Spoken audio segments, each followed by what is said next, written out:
Hello friends, நான் Tamilarasan. Welcome to stock market classes. நம்மளுடைய YouTube சேனல்ல ஸ்டாக் மார்க்கெட் கோர்சஸ் அப்லோட் பண்றாங்க. ஸோ யாருக்கெல்லாம் கத்துக்கணும்னு ஆசை இருக்கோ அவங்க எல்லாம் சப்ஸ்கிரைப் பண்ணிட்டு ஃபாலோ பண்ண ஆரம்பிங்க.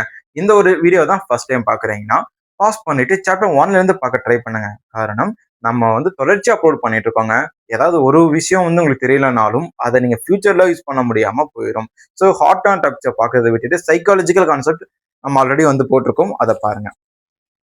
ஓகே, இந்த வீடியோல நம்ம சாப்டர் 22 பார்க்க போறோங்க. சாப்டர் 22ல இந்த சார்ட் அனாலிசிஸ்னா என்ன, அதோடைய வகைகள் என்ன, அதை எப்படி நம்ம யூஸ் பண்ணிக்கலாம் அப்படிங்கிறத சிம்பிளா நம்ம பார்க்க போறோம். ஸோ ரொம்ப யூஸ்ஃபுல்லான வீடியோ, ஸ்கிப் பண்ணாம கடைசி வரைக்கும் பாருங்க. ஸோ சார்ட் அனாலிசிஸ்னா டெக்னிக்கல் அனாலிசிஸ்ங்க. அனாலிசிஸ்ல 2 வகை தான் நமக்கு தெரியும். ஆனா டைப்ஸ் ஆஃப் அனாலிசிஸ்ல பாத்தீங்கன்னா மொத்தம் 5 வகை இருக்கு. எமோஷனை பேஸ் பண்ணி பண்றது, நியூஸை பேஸ் பண்ணி பண்றது, ஃபண்டமெண்டல் தனி, ரேசியோ அனாலிசிஸ் தனி, இது எல்லாமே நம்ம பார்த்திருக்கோம். ஸோ அதுல டெக்னிக்கல் அனாலிசிஸ் தான் நம்ம ஃபுல் நம்ம பார்க்க போறோம். ஓகே, இந்த டெக்னிக்கல் அனாலிசிஸ்னா இந்த சார்ட்டை வச்சு, இண்டிகேட்டர்ஸ் வச்சு, கேண்டல்ஸ்டிக் அனாலிசிஸை வச்சு நம்ம முடிவு எடுத்து ட்ரேட் பண்றது. ஸோ இதோடைய முழு விஷயத்தை பத்தி தான் நம்ம பார்க்க போறோம். ஸோ அதுக்கு நீங்க ஒரு சார்ட்டை பாத்துருங்க. அந்த சார்ட்டை பார்த்ததுக்கு அப்புறம் நான் அதை வச்சு நான் உங்களுக்கு எக்ஸ்பிளைன் பண்றேன். ஃப்ரெண்ட்ஸ், இப்போ நான் கோல்கேட்டோடைய சார்ட்டை ஓபன் பண்ணியிருக்கேன். கோல்பால் 2023 டேட்டா பாருங்க. 2023 அந்த நேரத்துல வெறும் 1800 ரூபாய் ரேஞ்சில் ட்ரேட் ஆயிட்டு இருந்துச்சு. ஸோ அண்ட் தென் கொஞ்சம் ஜூம் அவுட் பண்ண பார்த்தோன்னு பார்த்தீங்கன்னா 2023 அக்டோபர் மந்த்துக்கு மேல ஒரு நல்ல ஒரு ரேலி தெரியுது 2035க்கு மேல. ஸோ அப்படியே நம்ம ஸ்கிப் பண்ணோம்னா 2024 டிசம்பர் மந்த் அப்போ இதோடைய பிரைஸ் 3900 ரூபாய். ஜூம் பண்ணிக்கலாமா? 3900 ரூபாய், கிட்டத்தட்ட 90% ரிட்டர்ன்ஸ் கொடுத்துருக்கு. ஓகே, ஸோ இதுல உங்களுக்கு பிரேக் அவுட்டை பார்க்க முடியும், அண்ட் சப்போர்ட் ஏரியா பார்க்க முடியும், அண்ட் ரெசிஸ்டன்ட் அந்த வால்யூம் ட்ராயின் ஆகும்போது சின்ன சின்ன கேண்டல்ஸ்டிக்ஸை வச்சு நம்ம ஈஸியாக ஐடென்டிஃபை பண்ணிட்டு என்ட்ரி எக்ஸிட் பண்ணலாம். ஸோ ரொம்ப கிளியரா இருக்கு இல்லைங்களா? ஸோ இதுதான் சார்ட் அனாலிசிஸ். இதுல நம்ம என்னென்ன வகையான அனாலிசிஸ் யூஸ் பண்ணுவோம்னு பார்த்தீங்கன்னா, ஒன்று இண்டிகேட்டர் பேஸ் பண்ணி எடுப்போம், இன்னொன்று அல்கோரிதம் பேஸ் பண்ணி, இன்னொன்று பார்த்தீங்கன்னா பிரைஸ் ஆக்ஷன்.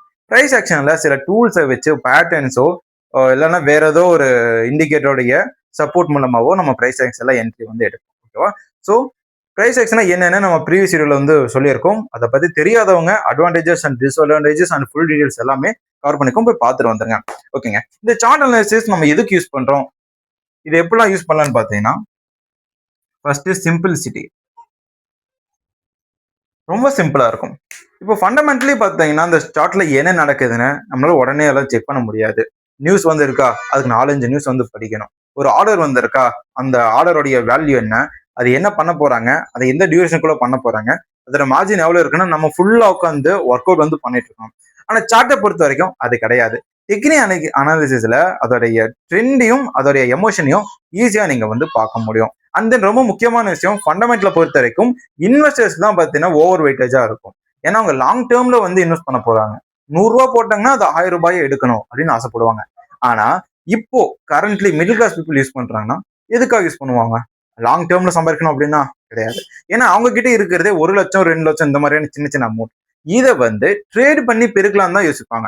ராகேஷ் ஜுன்ஜுன்வாலா என்ன சொல்லியிருக்காருன்னா, ரிஸ்கான ஒரு வழியை பயன்படுத்தி கேபிட்டலை உருவாக்குங்க, அந்த ரிஸ்கான வழியில உருவாக்குன கேபிட்டலை லாங் டேர்முக்கு இன்வெஸ்ட் பண்ணி வெல்த் கிரியேட் பண்ணுங்க அப்படின்னு சொல்லியிருக்காரு. ஸோ அந்த மாதிரி தாங்க ட்ரேட் பண்றது மூலமா நம்ம பெரிய மணியை சம்பாதிச்சு தான் இன்வெஸ்ட் பண்ண முடியும். ஸோ அதுக்கு நம்ம ட்ரேட் பண்ணணும். ட்ரேட் பண்றதுக்கு நம்ம சார்ட் பார்த்தீங்கன்னா யூஸ் பண்ணிக்கலாம். இந்த சார்ட் அனாலிசிஸ் 1 நிமிஷத்துல இருந்து 1 மாதம் வரைக்கும் இருக்கு. சில வெப்சைட்லாம் பார்த்தீங்கன்னா 1 வருஷத்து சார்ட் கூட நமக்கு கொடுக்குறாங்க. ஸோ இதை வச்சு நம்ம மல்டி இயர் பிரேக் அவுட்டா, டெய்லி பிரேக் அவுட்டா, ஸ்கேல்பிங் பிரேக் அவுட்டா, இன்ட்ராடே பிரேக் அவுட்டா, பிடிஎஸ்டான இந்த மாதிரியான அனலைஸ் பண்ணி அதுல என்ட்ரி எடுத்து நம்ம காசு சம்பாதிக்கலாம். ஸோ முதல் விஷயம், சார்ட் அனாலிசிஸ் ரொம்ப சிம்பிளா இருக்கும், ஒரு கிளியரான வியூவை கொடுக்கும். நிறைய வகைகள்ல நிறைய டைம் ஃப்ரேம்ல வச்சு யூஸ் பண்ண முடியும். நிறைய வகையான ட்ரேட்ஸும் சார்ட் அனாலிசிஸை பேஸ் பண்ணி நம்மளால எடுக்க முடியும். அண்ட் தென் சார்ட் ரொம்ப சிம்பிளா இருக்கா, அதை வச்சு ட்ரெண்ட்ஸை ஸ்பாட் பண்ணலாம். இப்போ கோல்பால்ல நீங்க பாத்தீங்க 2023 அப்போ பாத்தீங்கன்னா அக்குமுலேஷன் ஸ்டேஜ், 2023 டிசம்பர் அப்போ பிரேக் அவுட் ஸ்டேஜ், அதுக்கப்புறம் ஒரு ரேலி. 2024 போது அது அப்படியே செல் ஜோனுக்கு வந்துருச்சு. ஸோ அதாவது நெகட்டிவ் ட்ரெண்டுக்கு வந்துச்சு. ஸோ இந்த சார்ட்டை யூஸ் பண்றது மூலமா நம்மளால ட்ரெண்டை ஈஸியா ஐடென்டிஃபை பண்ண முடியுது. அந்த வால்யூம் பார்க்கும்போது பையர்ஸ் அதிகமா இருக்காங்களா இல்ல செல்லர்ஸ் அதிகமா இருக்காங்களான்னு பார்க்க முடியுது. நேரத்துல இப்போ ஒரு ரெசிஸ்டன்ட் வந்து செட் பண்ணிடுச்சு. கீழே இருந்து அந்த ஷேர் வந்து மேல போச்சு, அதாவது இந்த ஒரு ஏரியால இருக்குன்னு வச்சுக்கோங்களேன், 2025 இந்த இடத்துல வந்து மீண்டும் வால்யூம்ஸ் வந்து டிமாண்டை நோக்கி போயிட்டு இருக்கு. வால்யூம்ஸ் கொஞ்சம் கொஞ்சமா அதிகரிக்குது. இங்கிருந்து மேல போச்சு அப்படின்னா மீண்டும் 3900 வந்து டச் பண்ண வாய்ப்புகள் இருக்கு. ஸோ ப்ரீவியஸ் ட்ரெண்ட் ரெசிஸ்டண்ட்டை வந்து பதிவு பண்ணதுனால மீண்டும் சப்போர்ட் எடுத்து மேலே போகும்போது ரீச் பண்ணணும்னு சொல்லி நம்மளால வந்து ஈஸியாக முடிவு வந்து எடுக்க முடியும். இடையில டைரக்ஷன் மாறுச்சு அப்படின்னாலும் ட்ரெண்ட் வந்து ரிவர்ஸ் ஆயிடுச்சு. அதாவது கீழிருந்து மேலே போகும்போது R1, R2, R3ன்னு நம்ம 3 ரெசிஸ்டன்ட் வந்து போடுவோம். ஸோ அந்த வகையில் இருக்கும்போது எந்த ரெசிஸ்டன்ட் வந்து ட்ரெண்ட் ரிவர்ஸ் ஆகுதுங்கிறத நம்ம சார்ட்டை வச்சு ஈஸியாக கண்டுபிடிச்சிடலாம். And then identifying patterns. இப்போ கோல்பாலை பொறுத்த வரைக்கும் 2024 ஒரு பிரேக் அவுட் வந்து கொடுத்துச்சு. அதை ப்ராப்பரா அனலைஸ் பண்ணோம்னா டெய்லி சார்ட்ல டபுள் டாப் பேட்டர்ன் வந்து பிரேக் அவுட் கொடுத்துருக்கு. ஸோ இந்த சார்ட் அனாலிசிஸ் மூலமா எந்த பேட்டர்ன்ல இருக்குன்றதை நம்மளால கண்டுபிடிக்க முடியும். பிரைஸ் ஆக்ஷன்ல ஏகப்பட்ட சார்ட் பேட்டர்ன்ஸ் இருக்குங்க. சிமெட்ரிக்கல் ட்ரையாங்கிள் பேட்டர்ன் அடிக்கடி வரும். சப்போர்ட் அண்ட் ரெசிஸ்டன்ட் ஹரிசான்டல் லைனை வச்சு வரைகிறது அடிக்கடி வரும். ட்ரையாங்கிள் பேட்டர்ன்ஸ் நிறைய டைம்ஸ் வந்து நீங்க பார்க்க முடியும். ஸோ இதெல்லாம் காமனா வர்றது. ஸோ இதெல்லாமே நம்ம வந்து சார்ட் அனலைஸ் பண்ணும்போது ஈஸியா வந்து ட்ரெண்ட் ஐடென்டிஃபை பண்றதுக்கும் அண்ட் ட்ரெண்ட் சேஞ்சிங்கையும் நம்ம கண்டுபிடிக்கிறதுக்கும் ரொம்ப யூஸ்ஃபுல்லா இருக்கும். அண்ட் நீங்க வந்து மிகப்பெரிய பிரைஸ் ஆக்ஷன் ட்ரேடரா இருக்க வேண்டாம். சார்ட்டை பார்க்க தெரிஞ்சா போதும். டபிள்யூ பாட்டன், அதாவது டபுள் பாட்டம் பேட்டர்ன் வந்துச்சுன்னா சின்ன ஒரு ரெசிஸ்டன்ட் ஏரியா இருக்கும். அந்த இடத்துல நீங்க பார்த்தாலே தெரியும். இந்த இடத்துல நீங்க பை பண்ண ஆரம்பிச்சிடலாம். இது வந்து டபுள் டாப் பேட்டர்ன். 2 தடவை பிரைஸ் டாப் வந்து டச் பண்ணுச்சு அப்படின்னா கொஞ்சம் ஸ்லோவா இருக்கு அப்படின்னு நீங்க கவனமா இருக்கணும். டபுள் டாப்பை உடச்சிட்டு மேலே போகும்போது ட்ரெண்ட் வந்து பை ட்ரெண்டுக்கு போயிடுச்சு, பாசிட்டிவ் ட்ரெண்டுக்கு வந்துருச்சுன்னு அர்த்தம்.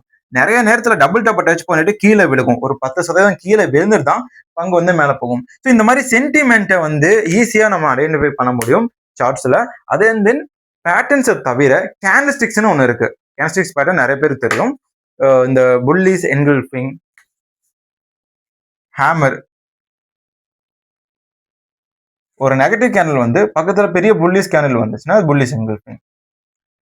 கிரீன் கலர் ஹேமர் பாட்டம்ல வந்துச்சு அப்படின்னா அது வந்து பைய வந்து இன்டிமேட் பண்ணுது. அதே நேரத்துல கிரீன் கலர் ஹேமர் பக்கத்துல கிரீன் கலர் கேண்டில் வந்துச்சு அப்படின்னா அது வந்து பை ட்ரெண்டை கன்ஃபார்ம் பண்ணுது.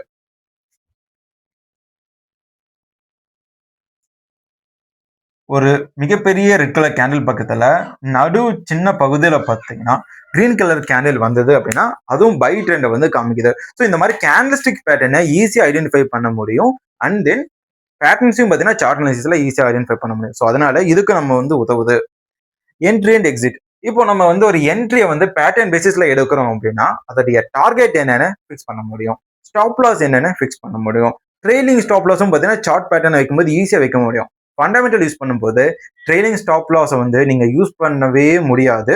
அப்படியே யூஸ் பண்ற மாதிரி இருந்தாலும் அதுக்கு வந்து அதுலயே கை தேர்ந்தவரா நீங்க இருந்தால்தான் முடியும். ஸோ பிகினரா இருக்கும்போது trailing stop loss, entry, exit இது எல்லாமே நம்ம கத்துக்கிறதுக்கு சார்ட் அனாலிசிஸ் ரொம்ப யூஸ்ஃபுல்லாகவும் ரொம்ப முக்கியமானதாகவும் இருக்கு. Risk management. ரிஸ்க் மேனேஜ்மெண்ட் நான் அப்படியே சொன்ன மாதிரி தாங்க. ட்ரெயிலிங் ஸ்டாப் லாஸ் வைக்கிறது, அப்புறம் இந்த நம்ம செக்டார் வைசஸ் போடுறோம் இல்லைங்களா. ஸோ அந்த மாதிரி பண்ணும்போது நம்ம வந்து ரிஸ்க் மேனேஜ்மெண்ட் வந்து சார்ட் அனாலிசிஸ்ல ஈஸியாக பண்ணிடலாம். இப்போ வந்து நிஃப்டி இருக்குன்னு வச்சுக்கோங்களேன். நிஃப்டி பேங்க்குக்கும் ஒரு சார்ட் வந்து இருக்கும். இல்லைனா நிஃப்டிக்கே வந்து பார்த்தீங்க அப்படின்னா பல செக்டார்ஸ் வந்து இன்க்ளூட் பண்ணதான், ஐடி செக்டாருக்கு, ஃபார்மா செக்டாருக்கு. ஸோ இந்த மாதிரியான சார்ட்ஸை வந்து நம்ம அனலைஸ் பண்ணும்போது எந்த செக்டார்ல எவ்வளவு ரிஸ்க் இருக்கு, எது வந்து டிக்ளைன் ஸ்டேஜ்ல இருக்கு. இப்போ சில பங்குகள் 10 பங்குகள்ல பார்த்தீங்கன்னா ஒரு 2 பங்குகள் எப்பவுமே நல்லா பெர்ஃபார்மன்ஸ் பண்ணிட்டு இருக்கும். சில இது பார்த்தீங்க அப்படின்னா கன்சல்டேஷன் அந்த ஒரு ட்ரெண்ட் வரும்போது வந்து ஸ்பார்க் ஆகி மேலே போகும். ஸோ இந்த மாதிரி இருக்கும்போது நம்ம செக்டார் அனாலிசிஸ் பண்றது சார்ட் அனாலிசிஸ்ல ரொம்ப ஈஸியா இருக்கும். பட் ஃபண்டமெண்டலி ஒரு செக்டார் அனலைஸ் பண்றீங்க அப்படின்னா கவர்மெண்ட் பாலிசிஸ் எடுக்கணும், நியூஸஸ் எடுக்கணும், மற்ற கம்பெனிஸோட ஃபியூச்சர் விஷன் எப்படி இருக்குன்னு பார்க்கணும், இந்த செக்டார்ல எது கைத்தேர்ந்த நிறுவனங்கள் அப்படின்ற டேட்டாவை எடுக்கணும். ஸோ இந்த மாதிரி டேட்டாவை கலெக்ட் பண்றதுக்கே உங்களுக்கு வந்து பல வாரங்கள் ஆகும். பல வாரங்கள் இல்லை அப்படின்னாலும் பல நாட்கள் வந்து ஆகும்.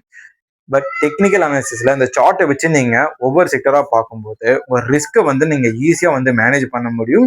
அதே நேரத்துல எந்த செக்டர்ல பூமிங் இருக்கு, அந்த செக்டர்ல எந்தெந்த பங்குல இன்க்ளூட் பண்ணி வச்சிருக்காங்க. இப்போ ஃபார்மா இண்டெக்ஸ் அப்படின்னா ஃபார்மா இண்டெக்ஸ் வந்து எத்தனை இதை வந்து பூமிங்ல இருக்குன்றத ஈஸியா நீங்க வந்து பார்க்க முடியும். ஸோ இதுக்காக தான் சார்ட் அனலைசிஸ பத்தி நீங்க தெரிஞ்சுக்கணும்.